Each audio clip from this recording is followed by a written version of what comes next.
So on Saturday down in Arizona, UConn's going to play Alabama in the Final Four, and that's because Alabama beat Clemson in Los Angeles Saturday night in the title game of the West Region.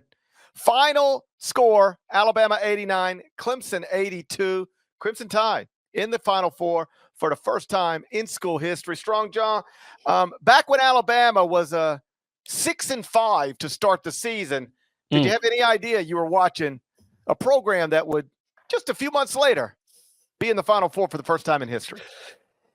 Yeah, I never stopped believing. Obviously, I think when they moved to 6-5, I called it. I thought they would be a Final Four team.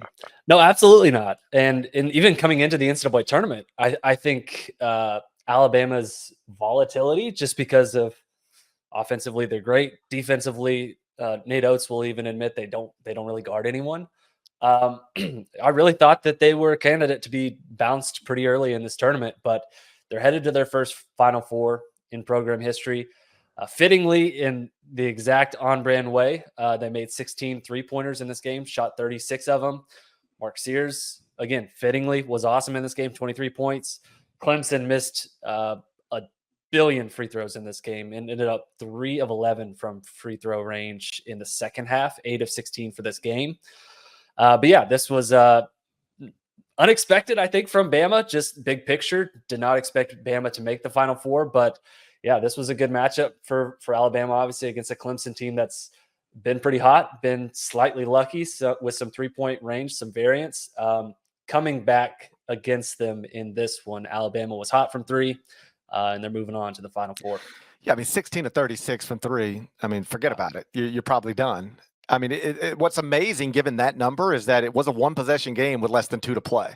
Yeah. Right? P.J. Hall fouled out. Picked up his fourth with about 8 minutes. Let's stop there for a second. 8 minutes left, picked up his fourth. Brad Brownell kept him in the game. Mm-hmm. He eventually fouled out with I think 3:30 left, and it was an 8-point game.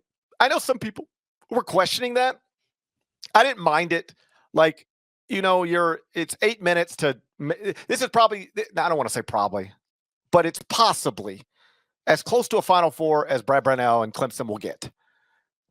Just why not ride your guy and just see what happens? And like, even after PJ fouled out, they still got it to a one-possession game. I just didn't mind. I didn't mind him letting him play. Absolutely not. No, I always feel like coaches are generally way too conservative when it comes to players getting into foul trouble. Me too. They're always, 2 quick fouls 5 minutes into a game. It feels like just an automatic hook, which is incredibly stupid. Players actually fouling out is not very common. And so in this situation, yeah, with Clemson and potential Final Four berth on the line, you need your best player in the game. Absolutely made sense for PJ Hall to ride it out. He ends up fouling out.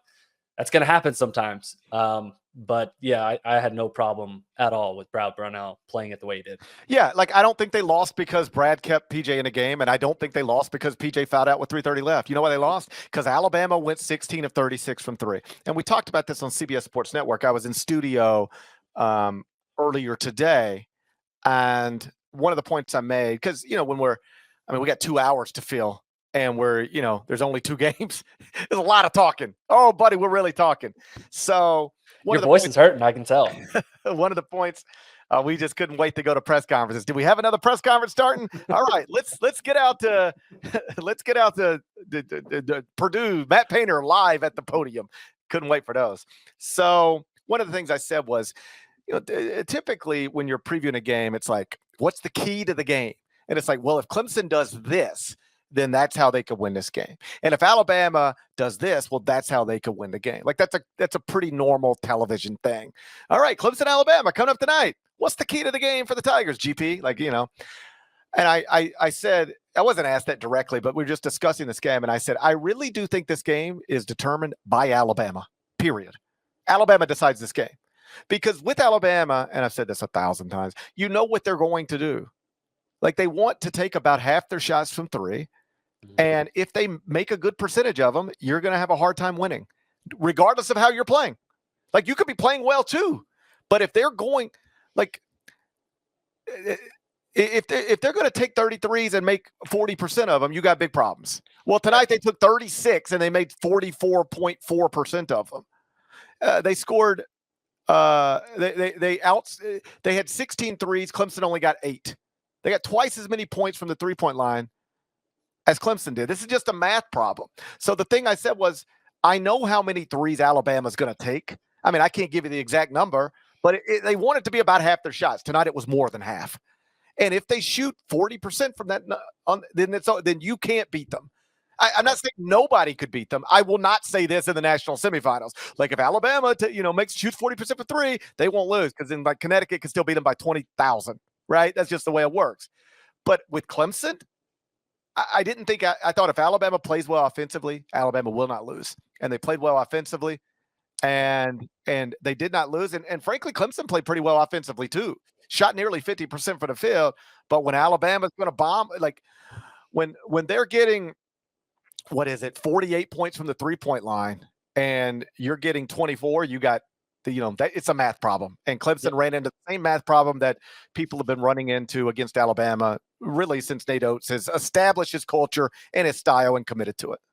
Yeah, and I would add too, Norlander and I a couple years ago wrote a little bit about Oats and kind of his embrace of analytics. They hired a firm to basically go in and savvy up their system. So they look at the types of shots they're taking. They definitely prioritize threes and layups. And if you go look at their shot chart, it's a lot of threes and it's a lot of layups, and it's not very many mid-range shots. And Nate Oats earlier this season was actually showed like a shot chart. Here's what your shot chart looked like after a game. And it was all threes, all layups, and then one long 2 with the toe on the line, on the 3-point line. And he said, that's exactly what I want it to look like, except for the long 2. And so, this is exactly how Alabama has kind of prepared itself the last few years under Nate Oats. Shooting 36 threes in this game, not at all a fluke, not a surprise. They like to play this way. It's somewhat of a high variance style, but yeah, against Alabama, that it really is, I think, what gives them at least a puncher's chance to make that an interesting game. Yeah, like they're dangerous. UConn's better than them, obviously. And if they're not making shots, though Alabama has guarded better in this tournament than they guarded throughout the season, they still don't guard well. I mean, Clemson just shot 48% against them. So I think you've labeled it correctly. If Alabama does something like 16 of 36 from 3 again, as crazy as it sounds, I am not here to guarantee you that wins the game. No, I agree. And it should. It should. But I don't know if it does. But the only way Alabama has a chance, I'm not even saying the only way Alabama wins. I'm just saying the only way Alabama has a chance to stay in the game is they've got to really shoot it well from the perimeter, because there's no other obvious way for them to hang around. I don't know. What you think? Nate Oats is probably watching the Illinois tape and thinking, hey, we just attacked Donovan Clingan. Maybe we can take down the Huskies. I think he's going to try to get up 45 threes. I think, and like, we'll see what happens next Saturday. And frankly, I think the opening line's double digits. I mean, we got a Final Four game. Opening line's going to be double digits. And the money's still probably going to come in on UConn. Yeah, that seems right. Because they're killing everybody. So we'll see what happens next Saturday. And I don't want to say it doesn't matter, because of course it matters. But like, no matter what happens next Saturday, Nate Oats has taken this program to the Final Four for the first time in school history. And these last 2 years, I think sometimes people forget this, because, that the last season at Alabama was in some ways overshadowed by tragedy and crime, but in other ways overshadowed by the fact that, they didn't go as far in the tournament as you would think the number 1 overall seed in the tournament should, but they were the number 1 overall seed in the NCAA tournament last season. Yep. And now they're in the Final Four this season. Like, that's probably not as good of a run as the 2-year Dan Hurley run, but it's up there pretty good. And they lost 7 of their top 9 from last season. Yep. 7 of their top 9, including Brandon Miller. Of the top 9 scores from last season, they bring back Mark Sears and Rylan Griffin. That's it. They started 6-5 with only 2 of their top 9 back. Now, the schedule was tough. You go back and look at the 5 losses, it's like, okay, they lost to 5 good teams. I think they were all top 50 KenPom teams. But still, they lost 7 of their top 9 scores from last season's team and then started 6-5. And now they're 19-6, I guess, in their past 25, something like that. Mm-hmm. And now Nate Oats through 5 years at Alabama, and we're not through 5 years, but this is year 5. 2 SEC regular season titles, 2 SEC tournament titles, 3 Sweet 16s, an Elite 8, a Final 4, a number 1 overall seed in the NCAA tournament, and again, a trip to the Final 4 this season. It's not bad for a dude who was coaching high school basketball 11 years ago, for a guy who was an assistant at Buffalo less than a decade ago. Yeah, it's wild. It's wild. This dude has risen up quickly. Oh, what a weekend for that. I think that's Matthew 28:6. There you go. Thank you. I think it's Matthew 28:6. I've been trying. My kids now go to a school where they make you learn scripture. So I've been focused in on Matthew 28:6 this week. Nate Oats has risen. That's right. 20. It's a big weekend for Nate Oats. It's kind of like a modern day. I don't even think I should say it. Big weekend for folks who have risen. Absolutely. It's a big weekend for folks who have risen. And Easter bunnies. It's a big weekend for bunnies and folks who have risen. You know? Good on. How about this for a connection? So Bobby Hurley worked for Dan Hurley at Wagner. Then Nate Oats worked for Bobby Hurley at Buffalo. And now Dan Hurley and Nate Oats are going to coach against each other in the Final 4. Also interesting, when Nate Oats leaves for Alabama, or no, when Bobby Hurley leaves for Arizona State. Yep. And they've got to decide who to promote or who to hire to replace him. The athletic director at the time was Danny White. That's who promoted Nate Oats. Danny White, now the athletic director at Tennessee, is 1 win away over Purdue, if they can get it, from joining Nate Oats and Dan Hurley in the Final 4. There's a lot of Buffalo connection and Hurley connection stuff in there. God, a lot of Buffalo.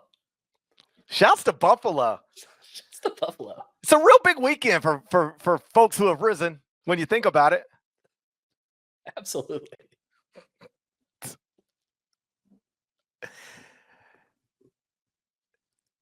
If I put the number right now at 12, UConn, Alabama next Saturday, would you feel comfortable taking Alabama? No. That's the thing. I'm so tired of saying out loud, I think this team can maybe challenge UConn, and then just watching them get run completely off the floor. Like, I just keep saying it over and over again. It never happens, except for that one time at Creighton, I guess. There was that one time where I was right. Every other time, I just sound ridiculous because they on the road at Creighton. Yes, that was the one time. No one's beating this UConn team. I'm still not ready to say that, but I understand why people keep saying it. I get it. I'm watching the same stuff you guys are watching. I get it. They look unbeatable. I'm just always hesitant to call a college basketball team unbeatable. Like, we called UNLV unbeatable one time, and that didn't work out so well.